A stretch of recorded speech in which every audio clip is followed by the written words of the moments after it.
Nature is movement. The streams, the wind, and even the mountains are in constant flux. Through twists and turns, the water and wind whittle down on the land, continuously changing the contour of the landscape. Water runs down the mountains, forming highways at ever more efficient routes to the sea. Like intersecting capillaries, the rivers split up, distributing water to the various low points in the ground, allowing for trees to take root and life to go on. Wildlife buzzes about. The seasons change, the tides move in and out, the days pass by. Nature is in balance. When I think of balance, I think stillness, but really nothing is still. The seemingly immobile trees are always digging for water and reaching for sun. Not only does the earth move about in space, the very crust of the earth shifts around a fiery core. Our stable ground that we build a home upon is really anything but. This is a nature in balance, always moving, never stopping. But nature is not always so peaceful and in balance, and weather is not always perfect. A nature out of balance makes quantum leaps.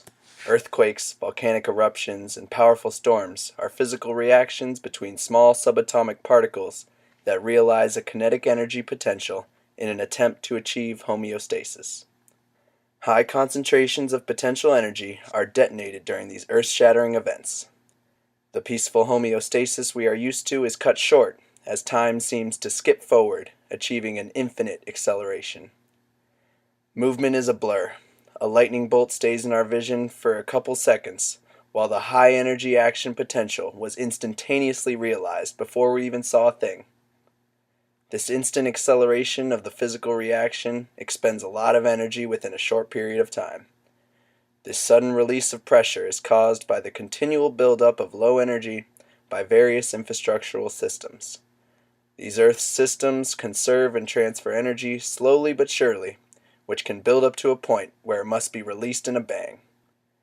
Energy is a common theme in a new field of non-equilibrium thermodynamics, a subset of environmental economics. These recent environmental economists are removing the assumption that nature is inherently in equilibrium. Under this theory, nature is constantly moving between opposite poles of disequilibrium, never in equilibrium, yet always balancing itself out. Like how nature is constantly moving, entropy is constantly distributed through an ecosystem. All biological systems, human or non-human, need to extract low entropy from the environment to compensate for continuous dissipation in order to exist. The low entropy building blocks are created by nature's support systems, like photosynthesizing organisms, which make useful the ultimate source of entropy, the solar energy from the sun. The sun rises and sets over all 360 degrees of the earth, constantly moving thermodynamic energy to all of nature, whether man-made or biological. This entropy is always moving. The slow spinning of the earth distributes the entropy to where it is needed. Usually slow and steady, nature chugs along day after day, efficiently distributing entropy to the various hierarchies of nature. As humans, our need for speed has continually driven us down the road of progress. Pushing faster and faster, humans have attempted to mimic nature in sheer speed. We have broken the sound barrier, broken through our atmosphere, and even broken the atom. This speed leads us to the ultimate destructive capabilities of nature. Our technology is very powerful, harnessing electricity, able to generate forces to rival, if not thwart, nature. But with speed comes power and greater unsustainability. Speed is exhilarating. Whether you are driving a sports car or skating down a mountain, the possibility of destruction only adds to the thrill. At first we wanted to mimic nature. Excelling at this, we pushed the boundaries of not only the human body, but also of nature itself. Excessive use of fossil fuels pushes the limits of our available sources of entropy without much thought of replenishment. Able to use the sun's energy that has been contained in the crust over millions of years, humans expedite the cycle faster than the world can rotate. In a race against nature, we've pulled ahead, building up speed, leaving nature in the dust. Continuously feeding the need for speed at an exponential rate can only lead to a crash. So what do? We want to push past nature yet really we should be drafting behind it.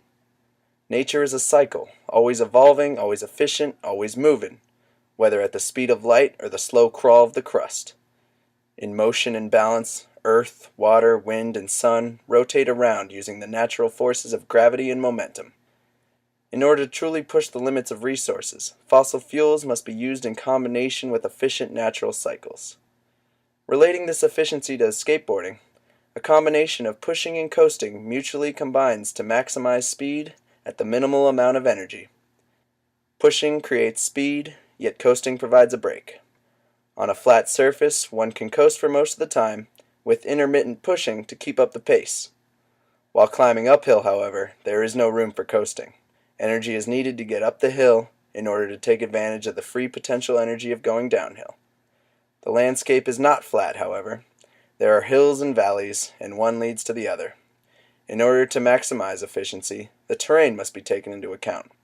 In order to make it through a valley, it is important to speed as fast as you can down one side in order to get the best head start up the next, maximizing the free potential energy.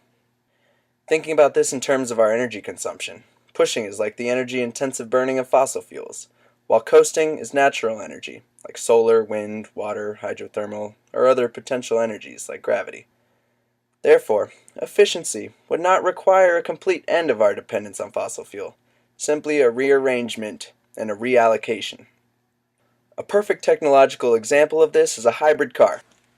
Obviously, combining an engine with a battery cuts down on gas, but that's not even the most important breakthrough. When coasting or coming to a stop, the kinetic energy in the rotation of the wheels turns the electric motor backwards, recharging the battery to be used the next time you hit the gas. For this reason, city miles per gallon is extremely high due to the constant braking and accelerating. Furthermore, while driving very slow, like one would in traffic, only the battery is used and you can hear the engine even shut off. The first models even had problems with the AC shutting off during these times. They have since fixed this problem, and now fully electric cars are the future. However, until charging speeds are increased or wireless charging becomes implemented, hybrids are the option for today. I discuss transportation because it is a very important part of our daily lives. Movement is ingrained into our civilization. Moving food from the farms to the dinner table, commuting to and from work, distributing manufactured goods to the population, and taking waste to the landfills. Driving is the primary form of transportation for these daily operations. Now you learn in driver's ed that driving is a privilege, not a right. I believe it is completely a right, because of how dependent we are on driving. Driving is just one of the many freedoms Americans are accustomed to, even if it isn't specifically in the Constitution. To me, driving was an escape, a form of independence, not needing to rely on any parents to take me anywhere. Getting a car is one of those important life milestones for many of Americans. The interstate highway systems, like the river and streams, provide an efficient means of transportation, allowing high speeds and minimal stopping, keeping America productive.